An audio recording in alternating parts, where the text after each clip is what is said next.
All right, we're going to go ahead and get us started.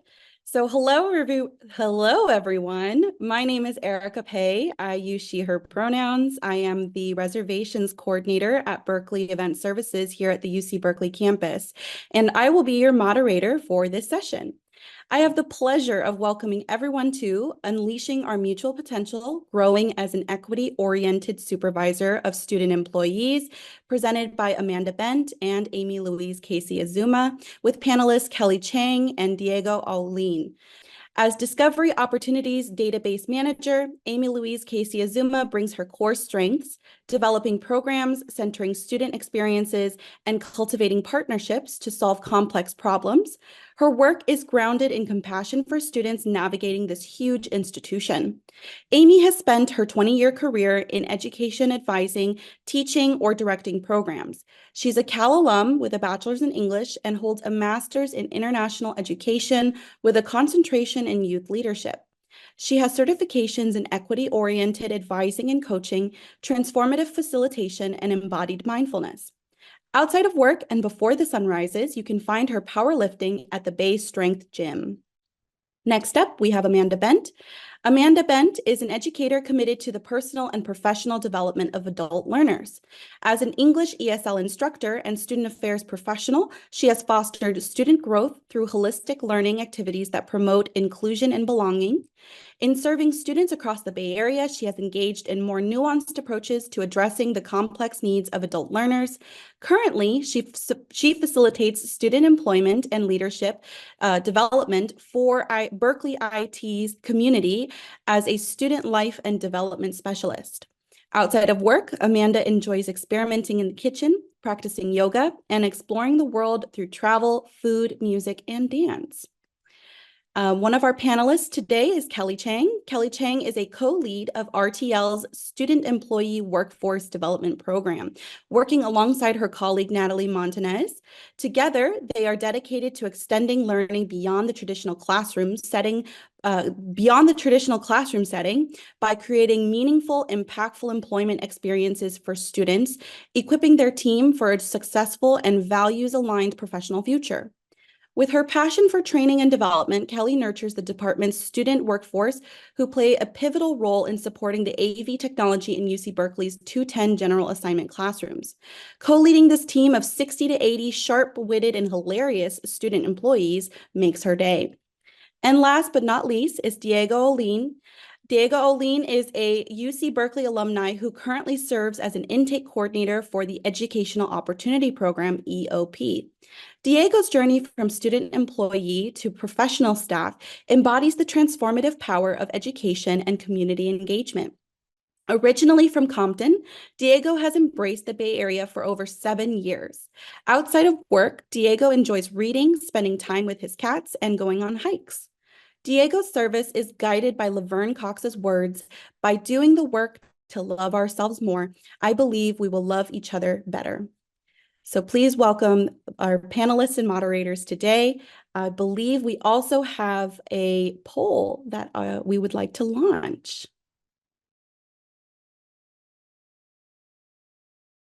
Let's see. Well, we can work on that. You can certainly answer it as we go along. Super excited. We're thrilled to be in virtual space with colleagues who see the importance of student employment and intentional supervision. Whether you are hoping to become a supervisor of a student team or you bring lots and lots of experience, we're looking forward to hearing who's in the room when you can answer this poll question.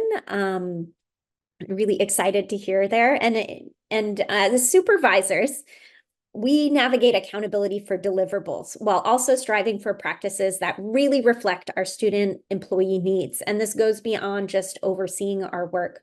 For us to thrive, we practice supervision that is empathetic, culturally responsive, and empowering, and our presentation very much intends to support this complex dance. So looking for it there. So we have, if we can publish the results of the poll, we can all kind of see who's in the room. It'll totally be exciting. Cool. Sharing results here. So we have a good number of folks who are supervisors themselves. Some folks who are maybe considering, but not yet there. Some new supervisors, that's me, 1 to 2, 1 year, barely. Some experienced supervisors and some folks, some other folks. And then we also have different size student teams. So some small student teams, 1 to 3, that's almost half of us. Some medium student teams, 3 to 9, and then some large student teams. So I think you'll enjoy hearing from different sizes. That's awesome. Cool.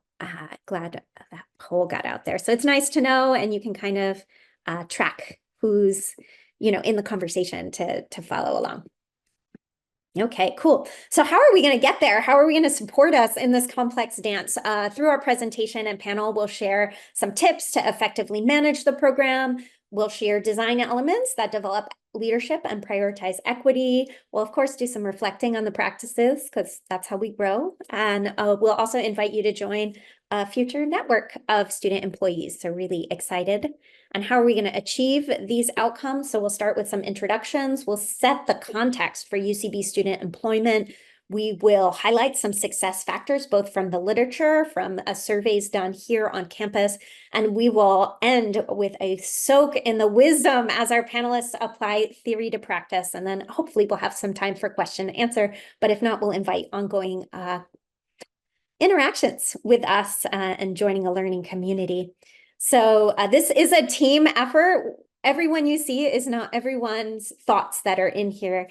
The 2 presenters here, and originally we'd planned for 3 panelists, but unfortunately Gabriela isn't able to be with us today. So you'll have to, Gabriela was representing the small, Gabriela supervises 1 person. So we'll have to check in on Gabby's wisdom a little bit later, but as Erica introduced, I'm Amy Louise Casey Azuma, she, her, and my motivation to be here comes from being a very new supervisor of students. I built a team last year and I really needed this support. And so I've received guidance from everyone here. And if any other newbies are really feeling that, feel free to reflect that in the chat.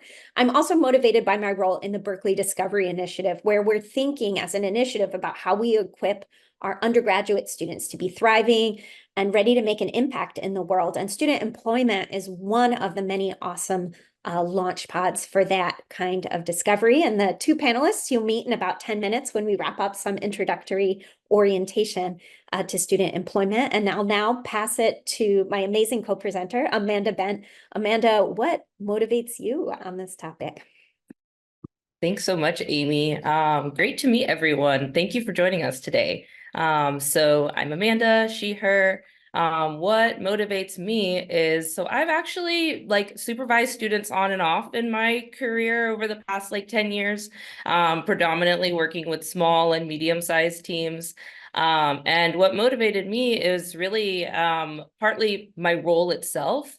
So my role, I started in this position in January last year. I'm housed in Student Affairs IT, but I support our campus IT departments with designing their student employment programs and leadership development experiences. And it's a role that was new.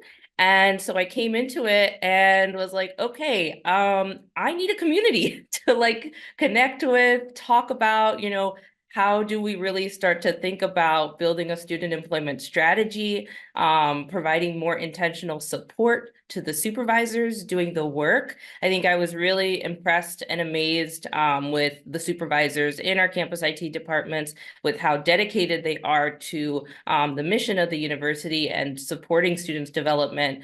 And so that just really inspired me to really dig deeper into this. And so Amy and I connected on kind of this, shared goal and shared mission, I think both personally and then professionally. And then we worked together to put together a community of folks. And so Kelly, Diego, Gabriela are part of that. And we have a number of other folks from across the UC Berkeley campus that we've been partnering with to build out more resources to support supervisors of students. You can see their names listed here. You can also check out the document that Amy put in the chat not too long ago, but we're partnering with folks from Financial Aid and Scholarships Office, People and Culture, Student Affairs, LNS Advising, the Division of Equity and Inclusion.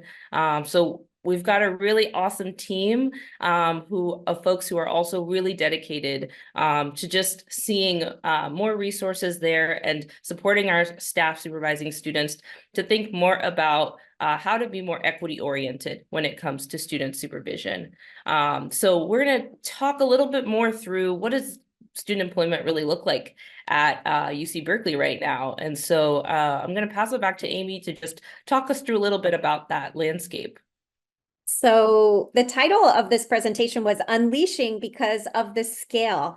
I should have done a little quiz on like how many student employees do you think there are? Each semester, student employment encompasses over 25% of our undergraduate population. And certainly our vision is to like harness the potential of this scope.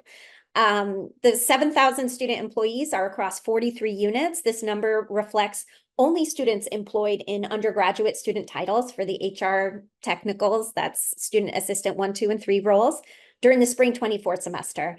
And then of these, who's supervising, 1,500 supervisors, about that many folks on campus supervising our undergraduates. And what if we were networked and learning from each other these amazing practices? So thank you to Jesse Arp in HR metrics and survey specialist for these numbers. And I'll pass it to Amanda to share some of her needs assessment. Thanks, Amy. So yeah, so with that, there's really a unique opportunity here for us to think about how to be more engaged, more intentional around our students' career development, because that's actually one of the things that excites me most personally about student employment is it's a path for us to participate in our students' experience to get them to be career ready. So in my program over the past year, we've conducted various listening sessions, interviews with student staff, career staff supervisors, as well as executive leadership across Berkeley's IT departments. And we found that the needs for our student staff and supervisors actually really mapped on well to some of the needs that our advisory board of folks who were listed earlier really shared as some common needs that they're also seeing in our student staff community and supervisors. And so for student staff, we're really seeing that they want more engagement with their fellow peers of student employees. In our Berkeley IT departments, actually a number of our student employees are remote or hybrid. One of the things that came of the pandemic, right, has led to hybrid engagement for staff and students. And so they want more opportunities to connect with each other. Not only that, they want to see more opportunities for how they can advance and how they can really develop their professional skills, take on leadership roles. While many students are in their jobs for the sake of, earning that income to contribute towards their education, they also recognize and see that there's a unique opportunity for the jobs that they're in to also prepare them for what comes next in their lives. And finally, they want to be recognized and appreciated for their work. I think this one really touched a lot of us personally of like, yes, like that is so critical and so part of, our work lives, right? Is being recognized and being appreciated. And so on the supervisor side of things, folks are really eager for resources. So if you're one of the supervisors here, we imagine that's partly why you're here, is to connect, is to learn more about the resources that are out there. And so that really maps onto what we've found as well, as folks are looking for more guidance around how to navigate the student hiring process, understand policies, and just are eager to learn how to be better supervisors to their teams. So these are some of the things that we've found. And so that's built into our vision for what we want to see for student employment at Berkeley. And it really does, I think, start with recognition and appreciation, and for folks to feel that they're supported. This past spring, we actually hosted our first cross-divisional appreciation event between student affairs, equity and inclusion, and undergraduate education for student, staff, and their supervisors during National Student Employment Week. It was a great success. Students really emphasized just how much they really appreciated the fact that we had that event and recognized them. And we're so excited to learn about how many students actually work at UC Berkeley. So we want to see more campus-wide appreciation events, as well as just more support for our supervisors to design more sustainable programs. So Amy, I want to pass it to you to talk a little bit more about if there's anything more you wanted to add on the vision as it relates to, thinking about discovery experiences for students. No, you covered it, Amanda. That's perfect. Well, thanks, Amy. So, some of the success factors, how to make our programs more successful. NASPA actually conducted a national study in 2019. These were just some of the success factors we wanted to lift up of engaging our senior leaders. So actually at that appreciation event, some of our senior leaders were in attendance at that event and got to connect with students in a meaningful way. Multiple communication channels is also another success factor to make sure that we're reaching students of various backgrounds and being intentional about connecting with them. And then, of course, providing support to our supervisors so that they can ultimately support our student employee growth. And I'll pass it back to Amy to talk more about some of the local success factors specific to Berkeley. Yeah, in addition to aligning, with NASPA Professional Association best practices, it's important to, attend and pay attention to the UC Berkeley values. I think equity is an important value we uphold in community and campus. That's both equity for students and equity for student supervisors, right? Both and. Sustainability, so not burning us out as supervisors, not burning our students out as we're all managing multiple things, multiple roles, often as individual contributors and supervisors of student employees. And then growth, like how can we both grow as staff and as students in this practice? So we'll hear more about how these are woven into successful student employment teams in the panel. But just wanted to touch briefly on them. So we continue to grow as supervisors by embracing the diverse perspectives, the needs presence in our community. These include developmental variations, neurodiversity, race, ethnicities, languages, genders, sexual orientations, economic class, work authorization statuses, countries of origin, culture, communities, and interests. And I think just thinking of all we're keeping in mind as supervisors is just inspiring. And to support all we're holding, we wanted to share one tool among many that can help us reflect on equity in our supervisory practices. The tool is an anti-racist framework and can be expanded also to include other identities. We can't, we're not going to solve equity in one quick presentation, unfortunately. Apparently, it's not that easy, but I did want to reflect on this Coro tool, which is linked in the resource guide again. So it's 10 anti-racist practices for the UC Berkeley community of supervisors and UC community of supervisors and the behaviors that support and align. So just you can see it on my screen here. Here's an anti-racist practice, actively embraces and engages in personal and professional development to lead BIPOC supervisees. And then here you get resists. So this is behavior we want to move away from. Accepts, that's better than resists, embraces, and then exemplifies and champions. So it's this beautiful scale where you can think about these 10 practices and what it looks like developmentally to move along them. So I encourage you to reflect on the tool and take a look as we move on. It's developed by this amazing UC-wide collaborative of leaders. And so it's something homegrown for our system, and how you can look, once you look at it, you can identify areas where you're strong and celebrate them, identify areas where your team is strong and celebrate them. It's not a tool meant to point out all that's wrong with the world. You can also use it to celebrate. You can use it to identify areas of growth.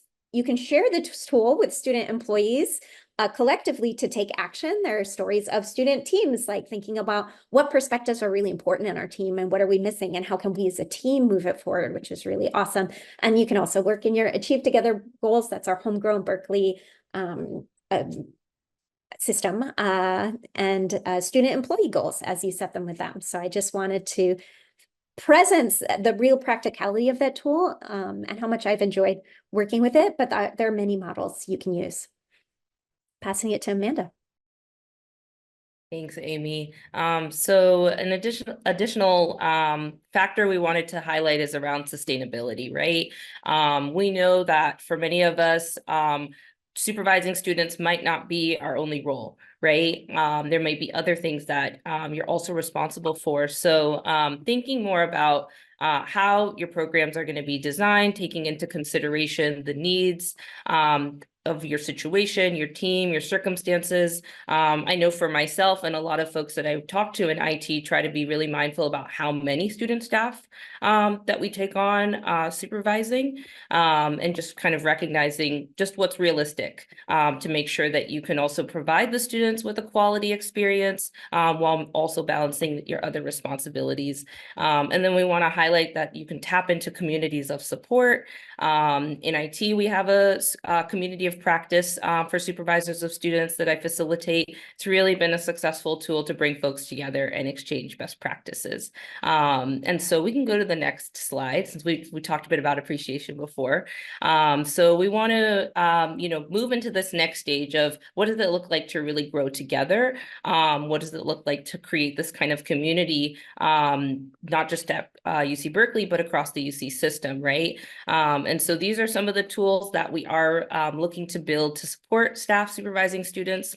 We mentioned earlier that there's a resource guide that we're putting together. You can take a look at the handout sheet that Amy put in the chat to learn about the project charter. And we're hoping that in future to organize some trainings as well as create a community of practice that will give us space to connect and support one another's growth as educators, managers, and leaders. Because I think that's what really makes supervising students so unique, is that we're kind of wearing a few different hats in that space. And we know that's what brings folks to this kind of work. And so really excited to now move on to our panel. So I'll pass it back to Amy to kick us off. Awesome. And thank you to Deepti for highlighting our panelists. Thank you. So introducing the stories of, student employment in the real world. I think that's where some of the richest learning and discussion has come from this group. So I'm so excited to welcome our two amazing panelists who are able to be here today. Diego, if you could share your name, your pronouns, your role, and the program you work in, and then also describe, lots to do here, the student employment structure within your office and your passion for supervision. Yeah, definitely. It's still morning. So good morning, everyone. Happy Thursday. My name is Diego Holguin. I use he and they pronouns. I am an academic achievement counselor, intake counselor at the Educational Opportunity Program at UC Berkeley. I'm also a Cal alum, class of 2021. I'm a first generation student, and I also identify as a first generation professional. And my passion for student supervision really stems from my experience as a student on campus, and especially the mentorship and the guidance that I received when I was a student. As first generation students, we come to the university not just to earn a degree, but also equip ourselves with the tools and the knowledge that we need to move into a workforce that might be completely new to us. So that's why I identify as a first generation professional, because this professional realm is very new to me, and I'm navigating it as a first generation professional. And the student employment structure in my team, so I supervise two teams, a team of 3 paid student staff on our marketing and outreach team, and a team of 4 paid student staff for our intake team, who also help me supervise 15 to 20 interns per semester. And I think I covered all the beginning questions, so I'll hand it back. I love the structure in your office. You have such like a tiered supervision. And I think that's also reflected. Kelly, could you talk a little bit about who you are and what you do and where you do it? Yeah. Hi, everyone. Thanks so much for being here. My name is Kelly Chang. I use the she, her pronouns. And along with my colleague, Natalie Montanez, she's actually also in the audience, we are the co-leads of Research, Teaching, and Learning's workforce development program, which means that we create programming for about 60 to 80 student employees, most of whom support our classroom technology and instructional support on our campus. So anytime like a projector is not working so well, that's when we'll send out a student. And so I directly manage and supervise 10 to 15 students. This semester it's 15 students, but a lot of our work currently is like all throughout the year in putting on programs and professional development events and just making the student experience at work just as meaningful, hopefully, as their academic career and important. So yeah, that's all me. Awesome. We want to hear a bit more from both of you. We'll actually go to Diego. How has your experience in supervision contributed to your personal and professional development? Yeah, great question. I think so kind of just touching back, right? Like my passion for this work really came from my personal experience and kind of a personal investment in this work.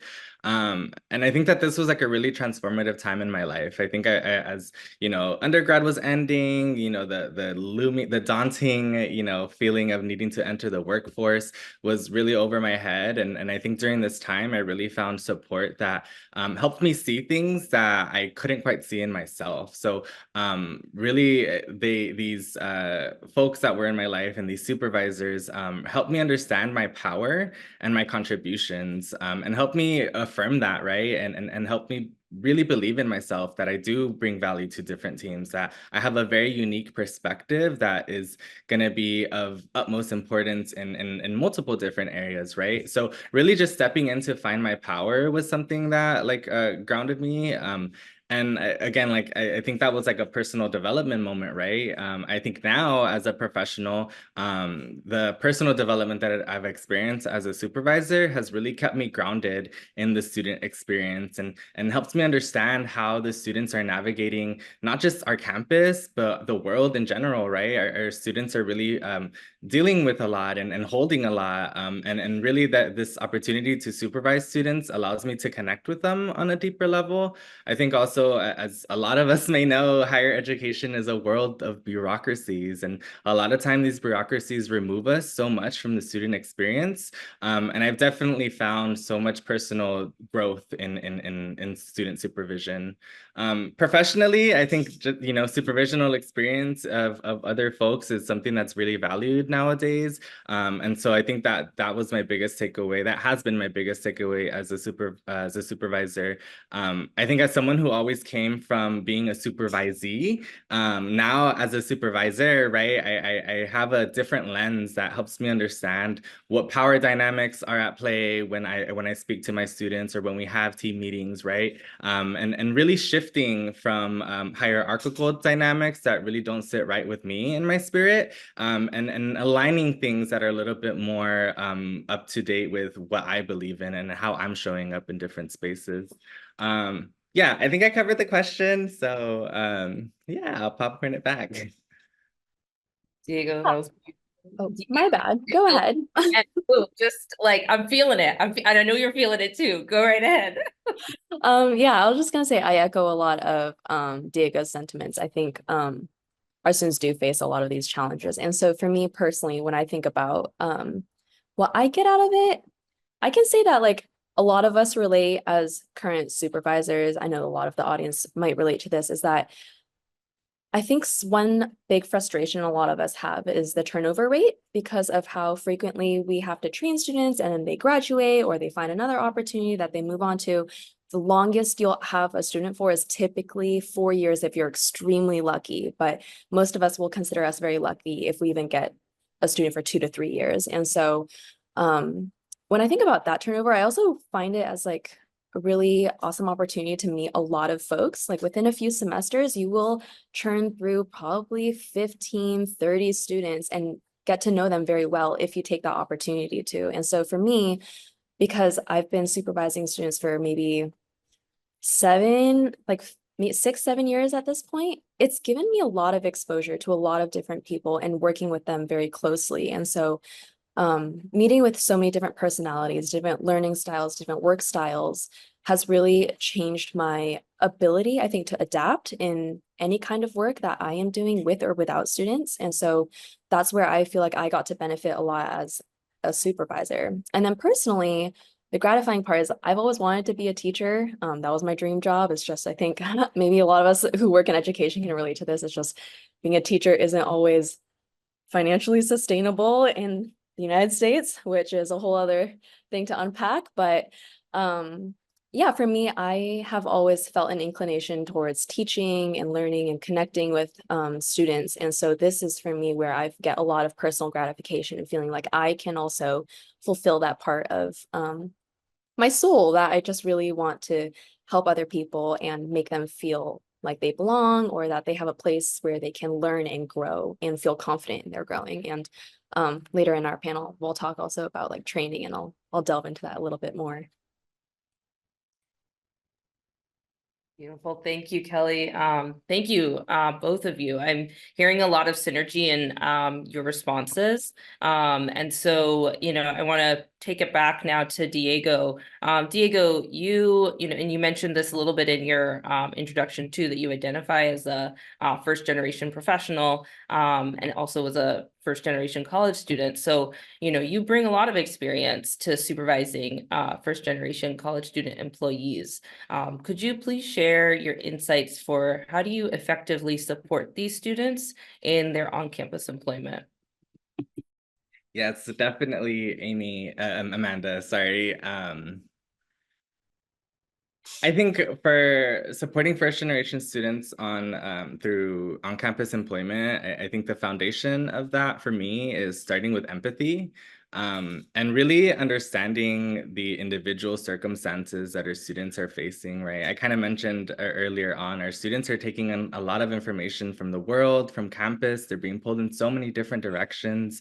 And I think starting with empathy really will allow us to understand and acknowledge that each student that we interact with, whether it be through advising appointments, through a supervisional meeting, they have a unique set of strengths and challenges and lived experiences. And I think that that is something that we oftentimes tend to forget because of the structure of higher education that can at times feel very transactional. But I think that slowing down and starting with empathy is really the most important foundation for me as a supervisor, because I understand that their experiences might be so much more different than my own. And I understand that this is an opportunity for me to learn about how they're showing up to our spaces, how they're showing up as an employee. And oftentimes for a lot of our first generation students, these are their first jobs. These are their first jobs that are not service industry related, right? Like my first job at 16 was working at Jamba Juice, right? And so when I came to college, my first real job, quote unquote, was in the EOP office as an intern. So really starting with empathy and understanding the unique set of experiences that our students bring to our spaces. And I think that would really allow for the next kind of like foundational block, which I think is communication, right? I think communication is a really important foundation to set, even in life, right? But specifically with my students, I really encourage them to share their needs and their concerns openly. I remind them that they're not just a staff, they're not just someone who is working here, but they're a whole individual, and I'm as much as responsible for their academic success as I am for their success as a professional in our space. And I think off that kind of no, that's something that we really embody at EOP is holistic support, is really seeing a student not just as a student, but as a sibling, as a parent, maybe as a breadwinner. They're holding multiple identities as they come into our spaces. So I think that holistic approach is very essential. And I think that also kind of goes into breaking down these hierarchical structures that, again, don't sit right with my spirit, right? And I think that starting on a playing field that is a little bit more open and welcoming to different experiences is really important and beneficial. I think the last thing I'll kind of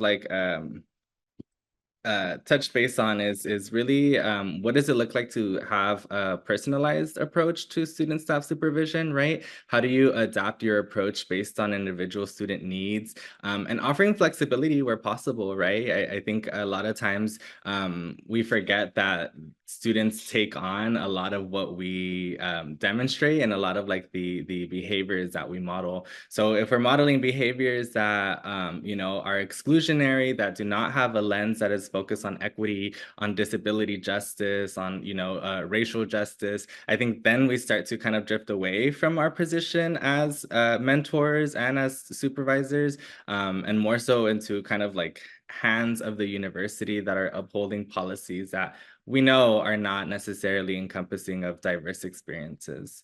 So yeah, I kind of went in multiple directions, but I'm more than happy to continue conversations. But I'll bounce it back over to you, Amanda.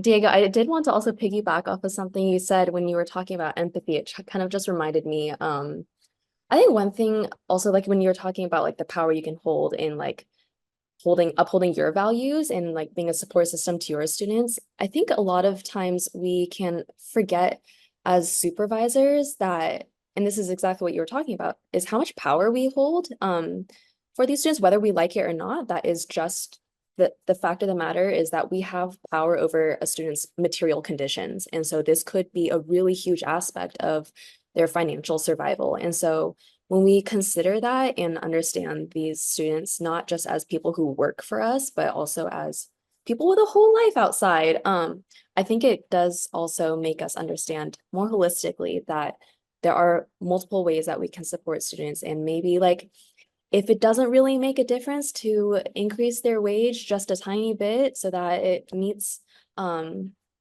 their ability to live and survive in a really, really tough condition, especially in Berkeley, and we have the power to do that, then that's something that we should absolutely consider, especially when we're talking about equity and inclusion, especially if you're working with like EOP students. Like these are students who are talking about this is their first time in college. They might not know what's available, and as Diego was mentioning, you are their first person that they can work with to do that. So yeah, thanks, Diego. Yeah, thanks for that. And thanks for that reflection too, Kelly. You know, the example you just provided makes me think of, you know, pay equity, right? And I love that you gave that kind of tangible example of that. You know, a 50-cent raise once a year, that can be really significant, right? For some students, whereas others, it might not necessarily make as big of a difference, but being in tune, like both of you have been saying, right? Being in tune with knowing your students, knowing who they are, knowing what they need. And then Diego, like you were saying, being able to personalize your approach based on knowing your student. That just sounds like that can really lead to a really powerful model of supervising your student and making those connections with them on that kind of personal way. So I really appreciate these reflections. Yeah, go ahead, And Kelly. it also goes back to something both you and Amy were talking about with student appreciation. Like when you create that incremental pay increase, you are tangibly telling your students, yes, we appreciate you. We see your hard work.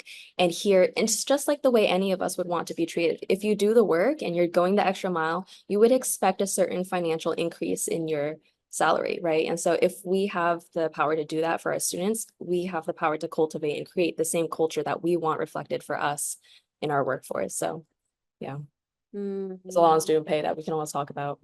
Kelly, I love you highlighting we were just talking about this yesterday in the advising council, so it's so timely. Now, Kelly, you are a unique, you and Natalie kind of are in this unique space where you're directly supervising 15 or so students, but the team is 60 to 80. Could you share, like with a large team, how do you define success? How do you train your team? How do you create structures for your team to be successful?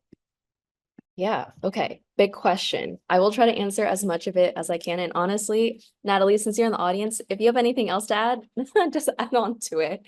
But okay, so first thing is like when we talk about success, the first thing that comes to mind is just like how big and broad of a definition success can be. I think we all have our own varying definitions of success as well.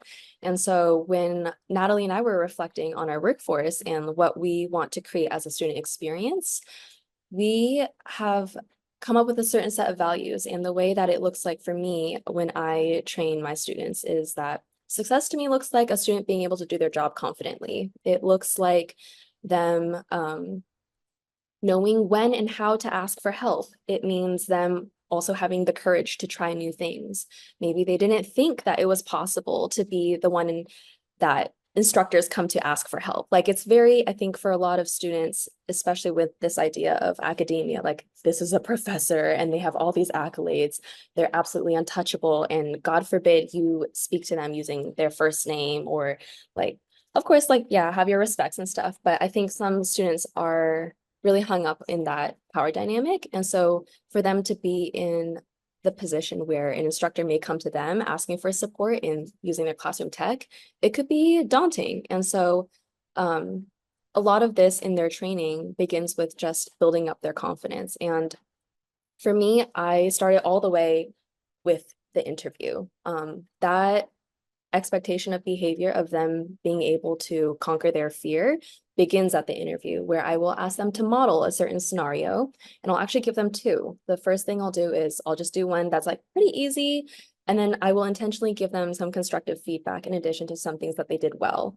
When I give them the second scenario, I'll see how much of that feedback that they can incorporate and see if they were able to do that. And if they are able to do that on their second try, that's when I can really tell that this student is coachable, that they are willing to learn. They have at least just a little courage to try something new and different. And it might be daunting, but if they understand that this is going to be a continuous part of the job and they see that just in the interview, then I can expect that this student is going to have that same behavior when they actually work with me on a team. And they can also learn from each other who have all cultivated and exhibited these skills. So that's where I start trying to create those expectations. And then we also do something that I think has been really helpful. Natalie and I have exit interviews with our students, and a lot of them point to when they talk about their experience in onboarding and in training, we have a literal 4-page checklist, like a thick little packet that we give to them of every single skill that we expect them to master by the end of their training, or at least within a semester. Semester sounds like a really long time, but there are different things that, sorry, I'm like reading the chat at the same time, so I'll try not to do that. But yes, I will respond to that in a second, Kat. Yeah, there are different packets where they can outline their different skills and they can also check them off. So anytime that they aren't feeling confident or they feel like they've forgotten something, maybe after a winter break, there's always something that they can return to. And they have student leads and other supervisors that they can ask for help. So that has been a really crucial part of, I think, students feeling like they have control over their training and knowing what to do when they don't know what to do. And then the third part, when I also think about success, is like engaged coaching. And this is something that was mentioned with the Coro framework and the that tool that we use for equity-minded coaching. When I think about coaching, I also know that a big part of it is just creating an authentic relationship with your students and just being yourself. And I think maybe a lot of us get caught up in what professionalism means and perform it. But I think when you lead yourself with your values and the things that you care about authentically, it shows, and your students can see that too. And when you create that authentic relationship, that's when students can open up to you. That's when they can tell you what they need more help on, what they want to do more of. That's where they begin exceeding your expectations. And so that for me is like a really good indicator that a student is like a sponge and just like soaking up all this knowledge and growth and moving past that. So yeah, and then Kat asked me a question in the chat, and it was about a specific example of a scenario in an interview that I might use. Kat, correct me if I'm wrong, but so currently, so my students are help desk students, and one of them that do I have time to answer this, or should we save it for later? I don't want to like run over our time. Keep going, keep going. Great. I'll keep going. The first question I'll ask is like, I will let them, before the start of the interview, just tinker around with their classroom technology. The idea is that most people, whether they're students or not, can figure out how to turn on a projector and plug in a device. So they'll have that, and then we will intentionally set things up. We'll rig it wrong, incorrectly. We'll just like not plug in a cable, so the audio is not working. And then that's the first scenario, and they'll have to figure out how to plug in the audio, and I will role play as an instructor.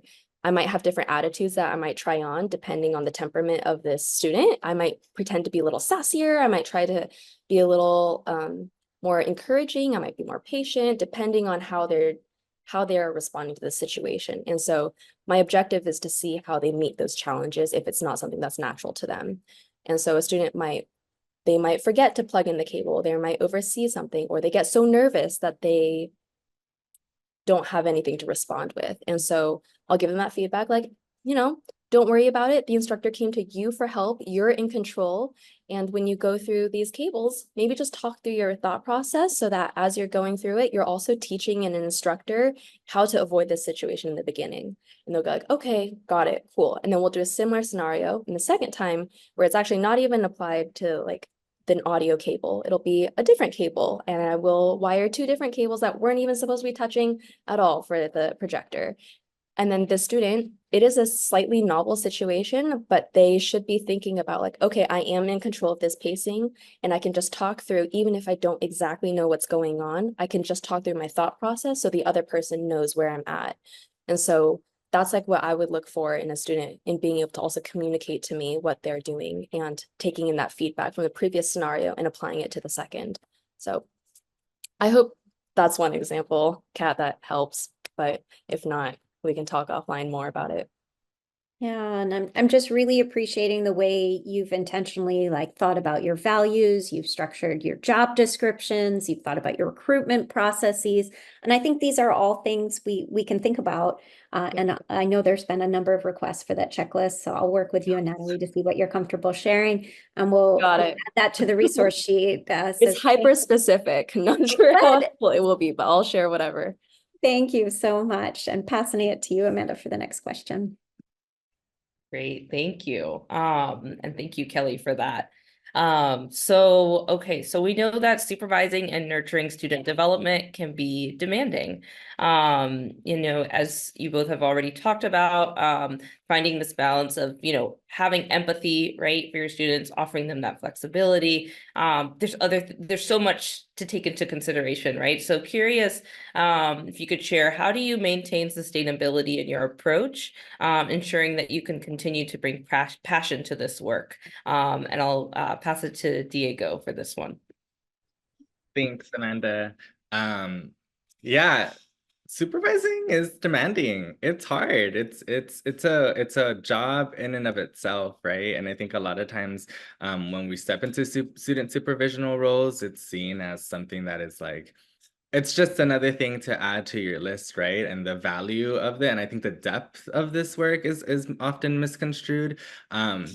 But I practice sustainability by boundary setting. So really practicing, upholding, and respecting my boundaries for myself and for my students, right? So if I tell my students, my working hours are 8 to 5, this is when I'm available. Like if you need anything, you can contact me between those times. It's one thing, but if I'm sending them an email at 8 p.m. and not modeling that behavior, I think we also open up the opportunity for them to think like, oh, okay, like I can say this, but I can do this, which I don't think is necessarily as constructive as a conversation around like, this is when you can get a hold of me. I'm going to be not available from this time to this time, and students love staying up till like 1 a.m. to study and send you emails at 1 a.m. sometimes. But, I think that like a big part of my work is telling my students that I don't expect them to work outside of hours that they are not being paid for. And I think that is a big thing as well, because I think student labor, and I think that's a whole nother conversation that we can have another panel on, right? Undergraduate student labor that is taken for surface level, right? But I think going back to this question, right, is again, like I think the importance of modeling behavior that is sustainable and having that be the foundation of our working relationship is really important. I think it's important to also remember that students are sponges. They're learning from us as well. They're learning the good, habits and the bad habits as well, right? So I think having that moment of introspection or reflection on like, okay, you know, I've stepped out of these boundaries that I have set for myself. How can I you know, come back to them, or how can I revisit them? I think also a thing that I am thinking about now is I'm transparent with my students completely. And I tell them from the day one that I meet them that I'm showing up authentically as myself, and I invite them to do the same, because I personally do not want to work in an environment where I cannot feel that I am respected or confident, or I can show up authentically myself, right? Masking is a thing that a lot of our students kind of go through, especially first generation students, right? We have to put on this mask of, you know, we're doing okay, we're doing fine, but that's not the truth, you know, we're not always fine 100% of the time. So I practice that with my students as well by you know, being honest with them, like, hey, my capacity these in 2 weeks, it's gonna be strained. How can I prioritize supporting you this week or next week, so that when that does happen, we have an understanding that I might not get to you in the timely fashion that I usually do, right? And I think that opens up the flip side, right? Then now we have conversation. Now I have conversations with my students that are centered around like, hey, I have 3 midterms this week. Yeah, 3 midterms. It happens. You know, I'm gonna need some time to take care of myself, to study, or you know, to XYZ. And I think that that is an invitation, right, to meet a student where they're at and kind of let them know, okay, you know, I can work with you this week, you know, let's adjust your schedule, or, you know, how, you know, keeping in mind as well that they have, you know, bills to pay, rent to pay, right? So how can I work with you through this? And that all happens because I was transparent with them, right? I was transparent with where I was at. And I think that that's something that as professionals, we're kind of in unintentionally taught, right, to kind of have that boundary, that separation between how you are feeling and the work that you're doing. But we show up every single day, you know, not just as staff, not just as people who are, you know, exploiting their labor, but, you know, people who feel things. And I think, you know, feeling the roundedness of life is really important. And, you know, showing up in that and demonstrating to other people that it's okay to show up, you know, maybe not at 100, or it's okay to show up at 150, because some days we have amazing days at work, right? But I think that that all starts with, you know, boundary setting and modeling behavior. The last part of the question, right, is how can I continue bringing passion to this work? And a big part of that for me is, again, like being rooted in values and motivations that are consistent with my passion in life. You know, I do a job, yes, but we also have our life's work, right? And I think really finding that is something that was really pivotal for me as a supervisor, and as just like a learner of life, right? I think about a moral compass, right? I think about what is the moral compass that's drawing me to my life's work, and coming back to that compass when things start to feel overwhelming, which they do. We all know they do. You know, it's only a matter of time before those feelings of overwhelm, or you know, of overextendedness comes up, and then we start to lose sight of why we're doing this work, and we don't see the good and we see the negative, right? And you wake up in the morning and you make your coffee and you're dreading going to work, but we know that those moments pass, and we know that being grounded in our moral compass is going to help us get through these points. And coincidentally, there's a compass right here. It looks like a compass. So yeah, I'll wrap that up there. Wow. Powerful, powerful, Diego. I love that. And I just really appreciate that you spotlighted boundary setting. You know, that is a pivotal part of what it really looks like to maintain sustainability, right? Recognizing again, right, you noted, you know, some of the labor aspects of around our student employees. So there's a lot there that we really could continue to talk more about. But what really stands out is it just sounds like you are grounded in yourself, and that's what it maybe starts with. And so maybe that's a takeaway for folks, is to really like do a lot of that self-reflection work of what is, you know, true to you, like what are your values, what do you stand on, like what's important for you, and leading from that space and place. And it sounds like for you especially, there's a lot of care and intentionality. So I just want to like recognize that I really appreciate what you shared, Diego. And I'll pass it back to Amy for the next one. Thank you. Amanda, could you actually ask the next one? Sorry, I've been a chat maven. Oh yes. Wow. Chat has, yeah, I didn't even notice how the chat. Yes, absolutely. And Kelly, I know we have the next question. We're going to pass it to you. Was there anything more you wanted to add on, or okay, so let's go ahead and move on then. So in what ways do you promote equity and inclusion through your supervision of students? I know we've touched upon this in different ways so far in the conversation, but Kelly, would love to hear a little bit more from you about this. Yeah, okay. I think when I think about this question, and we've discussed it together as a group too, when we talk about equity and inclusion work at the student level, like part of my hesitation in talking about it is also that at the fundamental level, it also needs to happen at the professional staff level for a lot of us. I think a lot of us, especially if you're a woman of color or just a woman, if you are a person of color, like you already relate to certain struggles in your professional environment as it is. And it's kind of like what Diego was saying, is like there is a reflection of your own values that you need to look into, but there's also a need to not pour from an empty cup. So you can only do this work if you have the capacity to, if your department is supporting you in being able to do equity and inclusion work. And so it's really hard to just do that without any other support as well. So we also have to give ourselves that grace to be able to do that work so that it is sustainable. Otherwise, it's artificial and it really doesn't feel authentic in the way that creates true inclusion and belonging. So that's just like one thing I want to put out there before I talk about some things that my colleague Natalie and I have worked on to create that in our work environment. But one thing I know in our early stages, I'll give just some concrete examples of how we've tried to incorporate that in our workforce. In the early stages of our workforce, we noticed that predominantly our students were coming from like 1 or 2, maybe 3 student groups. They're all from the same organizations or religious groups or Greek life organizations. And, you know, it's really easy to recruit students like that. It's really easy to just go like, oh, who do you know? Like, would they be good for the job? Great, pull them in.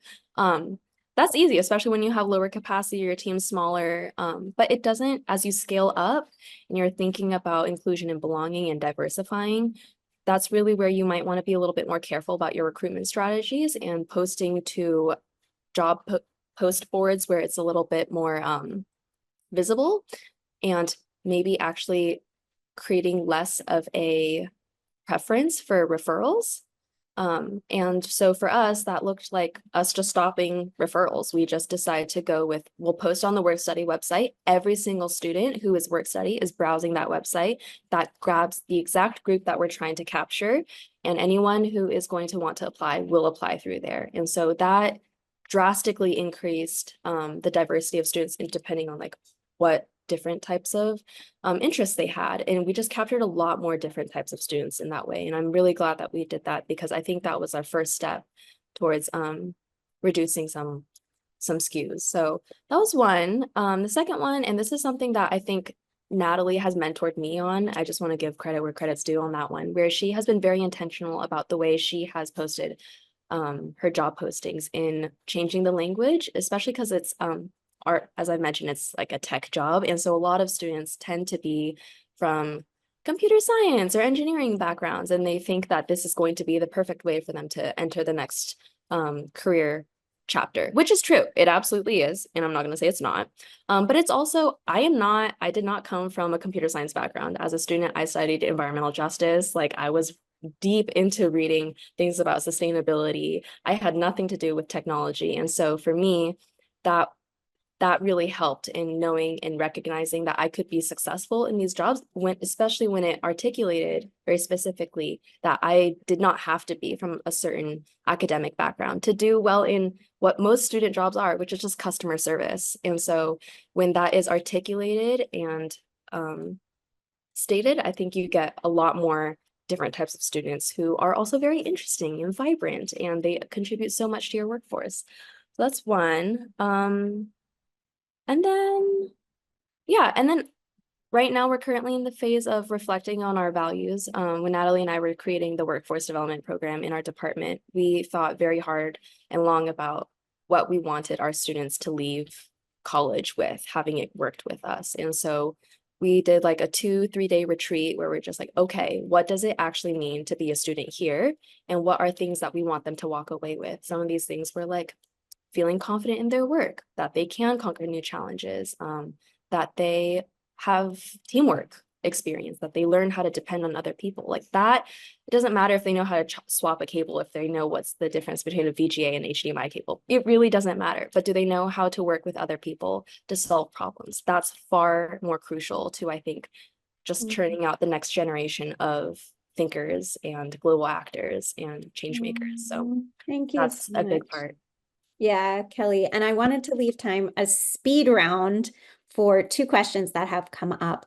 One, and I think they're connected. And so if you could give your top tips. One is, how do you manage conflict on a team? Smiling like there's no conflict ever, Diego. She's like, my team doesn't have conflict.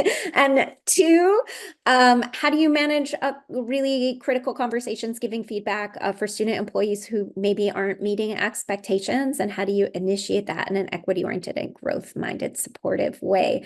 So Diego, not to put, if you want to pass on this, Amanda, I know you just covered giving feedback. I want to highlight 2 resources on the UC Berkeley campus, the Restorative Justice Center, who will facilitate conversations if you're more not feeling as confident to lead and you'd like some modeling. They also do consultations, and the Student Ombuds Office. We'll also support, if folks are willing, we'll support you in having the conversation, and if both parties are willing to support you in having a mediated conversation. So not a no support. I also asked ChatGPT how to handle a lot of things, and some, use at your own risk. But like, seriously, sometimes when you're feeling like the threat response and you're worried, ChatGPT can get you the next step. Always use your brain to evaluate. Diego, what would you do? How would you handle that? Yeah, definitely. I think the first thing that comes to mind is structure. I think structure is really important, and you need to be prepared to have low-performing students, and you need to prepare to have conflict, and that needs to be part and parcel of your operations and how you as a supervisor are understanding the dynamics of your team, right? I think, student, I think also, so there's like that part, right? I think for me, what I do is I have a mid-semester check-in with my students, and I have an end of the semester check-in with my students, and they know that we're gonna have this kind of time, and we know that this is protected time that is gonna be specifically for performance evaluation.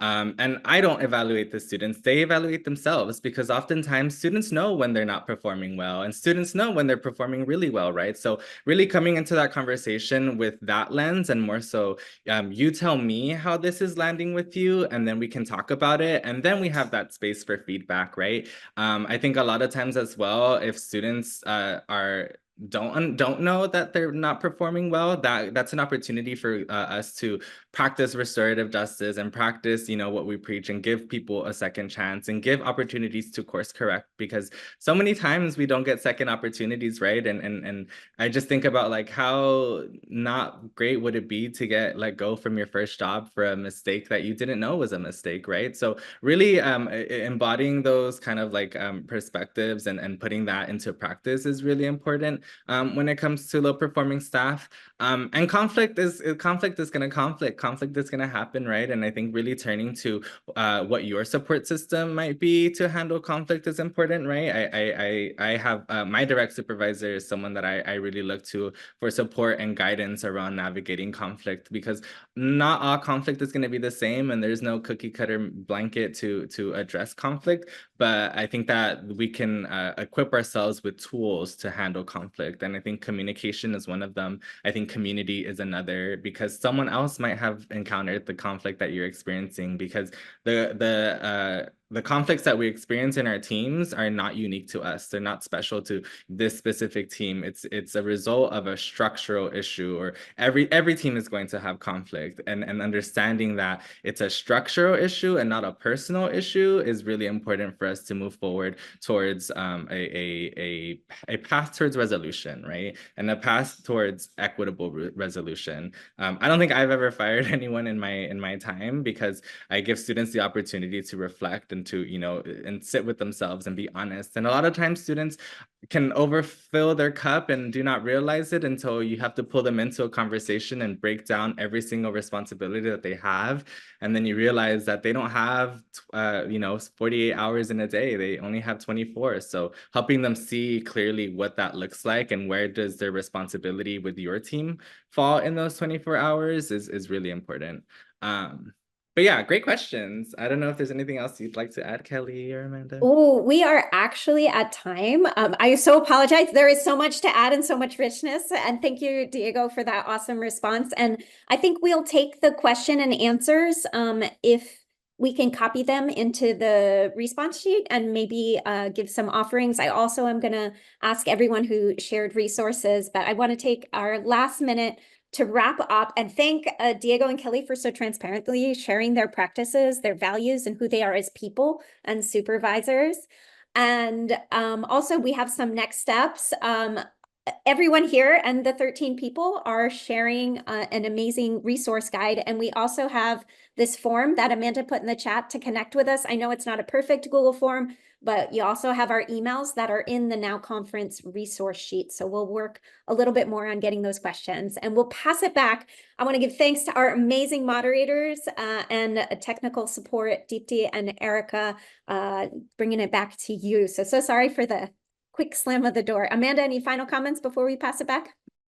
No, this has been fantastic. Thank you again, Diego and Kelly, and we'll pass it back to Erica.